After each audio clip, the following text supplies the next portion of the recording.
За баярлалаа. Энэ дээр хоёр янзын тэтгэмж байгаа. Дэлгаан гишүүн мэдж байгаа. Нэг нь бол тэтгэврт гарахтаа авах тэтгэмж.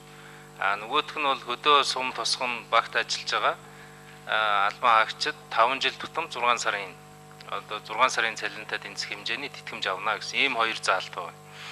Тэгэхээр энэ нэмэлт өөрчлөлт батлагдсанаар тэтгэврт гарах тэтгэмжийг бол одоо таны хэлж байгаа багш, номын санч, арга зүйч, сургуулийн захирал, эрхлэгч, одоо менежер гэсэн энэ нөгөө сургалттай холбоотой хэсэг бол тэтгэмжээ авнаа. 24 сар 36 сараараа авна гэж. Нэг жилээр хойшлогдож байгаа нь бол одоо энэ боловсролын тухай хуулийн 3.1-15-д байгаа боловсролын туслах ажилтан гэж.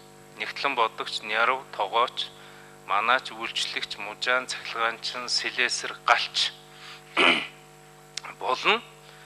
Одоо үйлчлэгээний бусад ажилтны тэтгэмж бол 14 оны төсөвтөө суугаад 14 оноос олгоод явъя гэж. Нэгдүгээрт. Хоёрдугаарт бол тэр 5 жил тутамд одоо 6 сарын одоо тэтгэмж өгөх байгаа. Энийг бол багш туслах ажилтнаа бол одоо 13 онд хадгалаад олгоод явна. Бусад одоо албан тушаалтангуудын хувьд бол